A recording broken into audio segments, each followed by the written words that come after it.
मेहनत तो आप बहुत कर रहे हैं, रोजाना कर रहे हैं, लेकिन फिर भी पैसा टिकता नहीं। ये टॉपिक को मैं फिर एक बार लेके आ रहा हूँ। फर्स्ट पार्ट हो गया, सेकंड हो गया, थर्ड पार्ट हो गया। ऐसी तो क्या बात है, क्यों पैसा आ रहा है पैसा टिक नहीं रहा है। पहले पार्ट में हमने सरफेस लेवल की जो डिस्कशन की थी, पार्ट टू में हमने थोड़ा डीप लेके गए थे। आज हम सबकॉन्शियस माइंड के साथ और ऐसे रियल लाइफ में हम लोग कहीं पे हिचकते हैं, कहीं पे रुक जाते हैं, ऐसे डीप एनोलॉजी मैं आपको शेयर करने वाला हूँ। काफी रिसर्च और हमारे लाइव पार्टिसिपेंट की शेयरिंग के साथ में कुछ इंसाइट आपको शेयर करने वाला हूँ।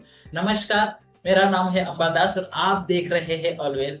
भारत, अमेरिका, यूरोप, ऑस्ट्रेलिया, देश विदेश के सभी दर्शकों का हार्दिक स्वागत है इस चैनल पर। आज आप फर्स्ट टाइम आए, मेरा ये वीडियो आपको अच्छा लगता है तो लाइक शेयर सब्सक्राइब जरूर कीजिए। और लेट्स स्टार्ट। कि पैसा आ रहा है पर टिक नहीं रहा है, या आ भी रहा है तो बहुत थोड़े थोड़े फ्लो के साथ आ रहा है। तो फिर बहुत से लोग कहते हैं कि मैं स्मार्ट वर्क तो करता हूँ पर पैसा नहीं टिक रहा है, किस्मत मेरा साथ नहीं दे रही है। मैं अच्छी तरह से अभी सबकॉन्शियस माइंड की प्रोग्रामिंग भी कर रहा हूँ, पर फिर भी मेरे पास जितना चाहिए उतना पैसा नहीं आ रहा है। ऐसा क्या हिडन सिस्टम है जो हम नहीं जानते और जो सक्सेसफुल लोग जानते, रिच लोग जानते हैं, वो आज मैं शेयर करने वाला हूँ। आज हम लोग जो इसको समझेंगे ना, अलग तरीके से समझेंगे, अलग एनालॉजी से समझेंगे। तो आपने मूवी देखी होगी शोले। शोले तो सबने देखी होगी, बच्चे से बच्चा और बुजुर्ग से बुजुर्ग सब व्यक्ति ने शोले देखी है। और वहां जो जय और वीरू, ये दो कैरेक्टर, और मैं एक इंसिडेंट आपको बता रहा हूं, आपको याद आ जाएगा कि जय जो है मौसी के सामने जाता है और अपने दोस्त की शादी का प्रपोजल रखता है। और वो प्रपोजल रखता है, क्या करता है कि मेरा दोस्त ऐसा है, पर थोड़ा पीता है पर बहुत अच्छा है। थोड़ा नाच गाने के लिए जाता है पर बहुत अच्छा है। हाँ, थोड़ा थोड़ा मूड कर लिया तो फिर वो तमाशे में भी जाता है पर बहुत अच्छा है। मौसी क्या बोलती है कि भाई बहुत अच्छा है तुम्हारा दोस्त, लाख अच्छे गुण है, पर मेरी बेटी मैं घर में रखूंगी पर नहीं दूंगी।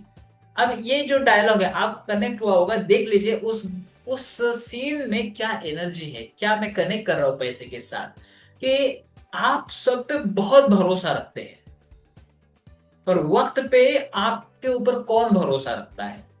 मीनिंग मैं क्या कहना चाहता हूं, अगर आप शार्क टैंक देखते हैं, आप बिजनेस प्रपोजल देखते हैं, एक छोटे सा बच्चा हो या सीनियर से सीनियर व्यक्ति भी हो, अपना प्रपोजल रखना पड़ता है।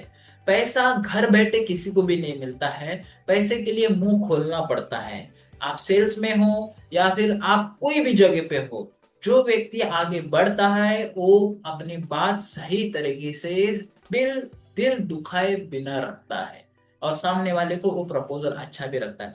सबका भरोसा जितना भी अच्छी बात है, पर सबका भरोसा आपके ऊपर भी उतना हो। वो तो मूवी का इंसिडेंट में इसलिए बताया कि वो थोड़ा हंसी मजाक में या फिर एक सॉफ्ट नोट पे उस चीजों को समझ में आए। पर ये चीजें भी बताती है और डायलॉग ये भी बताता है कि अपनी बात सही तरीके से, खामियाबी है सही तरीके से बताइए, शायद सामने वाला एक मौका दे। और सच्ची चीज होती है तो फिर जीत आपकी जरूर होती है। नेचर आपका इंटेंशन देखता है, बट आपका एक्शन लोग जज करते कि आप एक्शन क्या करते हैं। एक्शन सही से हो रही है तो फिर रिजल्ट हमारी फेवर में जरूर आ सकता है।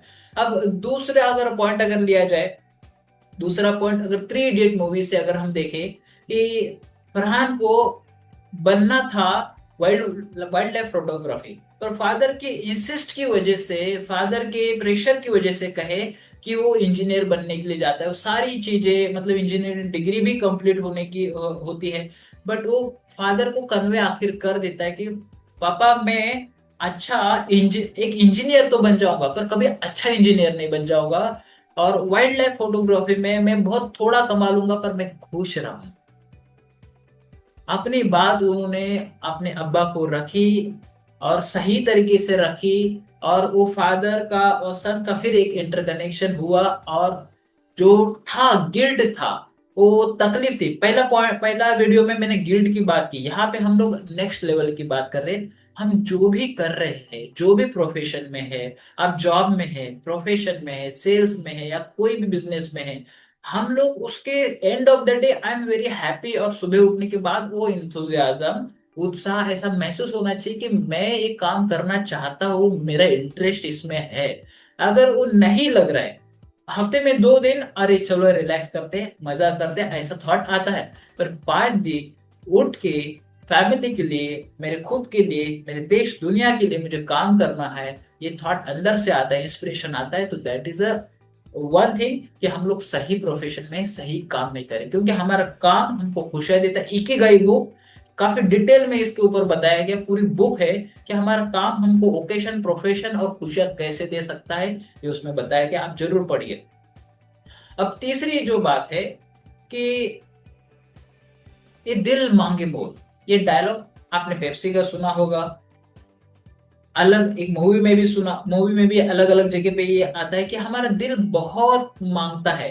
ओके, पर पैसा हम कमाते हैं, पैसा कमा रहे, बहुत सारा पैसा आ रहा है, पर वो पैसा कमाने के बाद ऐसा फियर आता है कि ये पैसा मैं खर्च करूंगा तो फिर मेरे पास नहीं रहेगा। वे बैक बहुत पहले मेरे पास ऐसा ही थॉट आता था, और मैंने मेरे कोच को भी पूछा था कि मेरे पास इतना पैसा आता है, मैं वॉलेट में इतना पैसा रखता हूँ तो खर्चा हो जाता है। उन्होंने कहा था कि पैसे का नेचर ही है कि खर्च होना, पैसे का नेचर ही है कि वो बाहर निकलना, चलायमान होना, उसको रोक नहीं सकते। पर उस आपका नेचर क्या है, उसको जाने देना या फिर से वापस नए तरीके से लाना। तो पैसा सिर्फ कमाने का नहीं, खर्च भी करने का है। बहुत से लोग अब बहुत खर्चा करते हैं, बहुत से लोग कुछ भी नहीं खर्चा करते।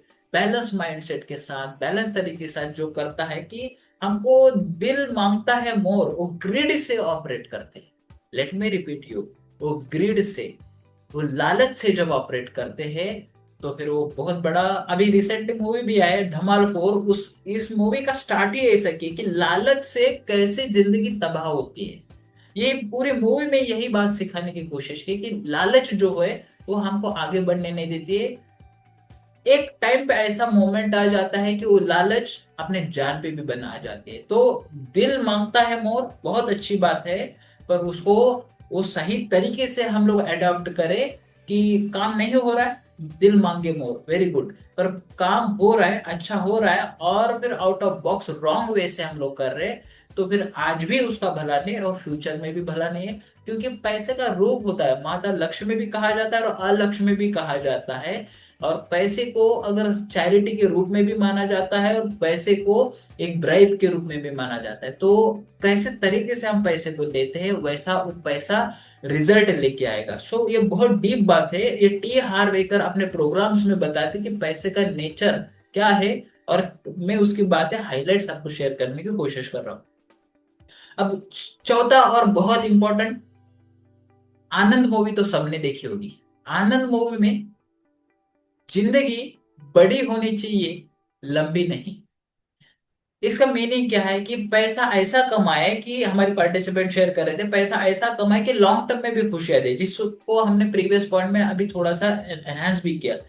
बट मैं ये कहूँ कि जिंदगी बड़ी होनी चाहिए। आनंद में राजेश खन्ना जी को, उस कैरेक्टर को पता था कि उसकी जिंदगी अब बहुत छोटी सी है, थोड़ी सी है, तो उस जिंदगी को बहुत बेहतरीन तरीके से जीता है। मैं बहुत मतलब मोर देन लाइफ एक्सपीरियंस की नहीं बात कर रहा हूँ, जिस इंसान के साथ हम जी रहे हैं, जिस लोगों के साथ जी रहे, हम लोग हर पल, मतलब ज्यादातर ऐसा नहीं, बहुत बार ऐसा होता है कि हम अपने आसपास के लोगों के पास गुस्सा निकालते हैं। हमारे आसपास के लोग अगर तरक्की कर रहे तो जेलसी फील होती है। ये पॉइंट हमको, ये बातें हमको नीचे लेके जाती है। अभी है जिंदगी, उस इंसान के साथ अच्छा बात करना, अच्छी तरह से बिहेव करना, उस इंसान को आगे प्रमोट करना, हम साथ खुद भी आगे बढ़ना, हमारी लाइफ को एक स्टेप आगे ले जाती है। आपको लग रहा होगा कि क्या बात है, ये बात तो हम सुनते हैं, पर इससे पैसा थोड़ी आता है। तथास्तु, नेचर यही कहेगा, द सीक्रेट का साइंस जो नेचर का अट्रैक्शन है, कहेगा कि तथास्तु, आप जैसा सोचेंगे वैसा ही होगा। अगर बोलेंगे कि पैसा सिर्फ मेहनत से आता है, तथास्तु। पैसा स्मार्ट वर्क से आता है, तथास्तु। पैसा कुछ नहीं करने से आता है, तथास्तु। ऐसे भी बहुत लोग हैं कि कुछ नहीं करते तो भी पैसा कमाते हैं। वो तो अलग सब्जेक्ट बन जाएगा, वो आज का हमारा विषय नहीं है। कुछ नहीं करके भी लाखों रुपए कमाए, तो बातें अलग है। हम चीजों को कैसे कंस्ट्रक्टिवली लेते हैं कि आज हमारी जिंदगी जी रहे, हमारा काम हमारे लोगों के साथ ऐसा व्यवहार करें कि आज का दिन हमारा आखिरी है, बेहतरीन तरीके से उस लोगों के साथ जिए। क्योंकि क्या रियली पता है क्या पूछे कि कौन सा दिन हमारी जिंदगी का आखिरी दिन होने वाला है। फिर लाइफ में आखिरी समय में गिल्ट होता है शायद। देखो झुनझुनवाला जी कहते हैं कि मैंने सब कुछ कमाया पर हेल्थ नहीं कमाया।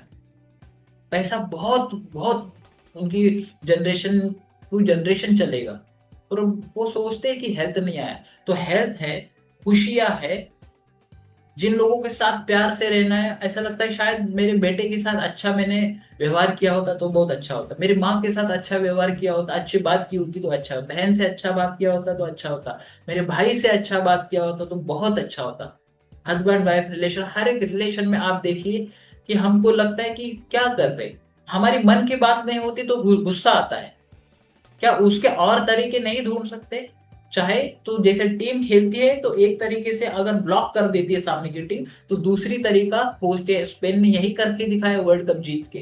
क्या हम ऐसा कर सकते हैं कि दूसरा तरीका हमारे बेस पे बहुत अच्छे तरह से काम करे, हमारे स्पिरिचुअलिटी अध्यात्म पे अच्छा काम करे, तो वातावरण अच्छा बनता है। और अपने रिसेंट पॉडकास्ट भी सुन रहा था कि सक्सेसफुल बिजनेसमैन जो है वो स्पिरिचुअल को बेस बना के चलते। जैसे बिरला है, बिरला के टेम्पल है, रिलायंस है, जियो है, तो चैरिटी का बहुत बड़े पैमाने पे काम करता है। और वाइस वर्सा स्टोरी भी हो सकती है, आप बोल सकते हैं अलग स्टोरी आपके माइंड में हो सकती है। मैं ऐसे नजर से देखता हूँ, हम कौन सा चश्मा डालते हैं उससे हमारी दुनिया चलती है। आखिरी और इम्पोर्टेंट पॉइंट जी, हर बच्चे में कुछ खास है, ये तारे जमीन से मैंने सीखा था। ये पॉइंट, जो दर्शिल है वो कैरेक्टर डिसलेक्सिक है, उसको समझ में नहीं आ रहा, पर उसका कोच कितना एम्पैथेटिक तरीके से उसको सिखाता है। उसके पेरेंट, उसका पापा उसको अलग नजर से देखता है कि ऐसा है, बेटा स्मार्ट है, अच्छे तरीके से सीखता है। नहीं तो दूसरे बेटे को बीमारी है, समझते ही नहीं। मैं कहना क्या चाहता हूँ कि पैसे को हम कैसी नजर से देखते हैं। पैसा सिर्फ पाप की जड़ है, पैसा सिर्फ अय्याशी करना है, या पैसा सिर्फ खुशियां लेके आता है, कौन सी नजर से हम देखते हैं। यंग जनरेशन को भी मैं ये कहना चाहता, आप देख रहे हैं, आपके हाथ में आने वाला जनरेशन है, आपके हाथ में पूरा 100 ईयर्स 200 ईयर्स की गाथा है। We are the future of country. हम जैसे थॉट लेंगे वैसे ही नेक्स्ट जनरेशन भी उसको अडॉप्ट करेगा। तो पॉइंट ये है कि पैसे को हम लोग कैसे नजर से देखते, पैसा क्यों नहीं आ रहा है, इसकी जड़ को हम समझे। आप इस विषय में और डिटेल जानना चाहते हैं, कौन से स्पेसिफिक टॉपिक पे कौन से पॉइंट्स है आपका, अगर पिन पॉइंट मुझे आप शेयर करेंगे कि इस वजह से मेरे पास पैसा नहीं टिकता, तो फिर उसके ऊपर और डीप रिसर्च करके मैं एक और वीडियो लेके आऊंगा। वैसे मेरा लास्ट फाइनल पार्ट बनाने वाला हूँ, फोर्थ पार्ट। उससे पहले आपके कुछ व्यूज आएंगे तो मैं और रिसर्च करके जरूर इसके ऊपर वीडियो लेके आऊंगा। सो पैसे के बारे में मैंने काफी डीप रिसर्च किया, मैं समझते रहता हूँ, कोचेस से लर्न करते रहता हूँ, वो आपको शेयर किया। ये वीडियो हमारा अच्छा लगा है तो प्लीज आप लाइक कीजिए। काफी मेहनत लगती है ऐसा रिसर्च करने के लिए, काफी करेज भी लगता है। कुछ बातें मैंने अगर कही है आपका दिल दुखाए तो आई एम रियली सॉरी। आपका एक छोटा भाई या फिर आपका दोस्त समझ के मुझे क्षमा कर दीजिए। मेरा इंटेंशन है कि आप पैसा कमाए, आपकी लाइफ में फुलफिल्ड तरीके से जिए, आपके आने का मकसद पूरा हो। सो आज के लिए बस इतना ही, यहाँ पे मुझे विराम दीजिए। मिलते हैं अगले वीडियो या मेडिटेशन में। अभी के लिए नमस्कार, बाय बाय, खुश रहिए, खुशियां बांटते रहिए।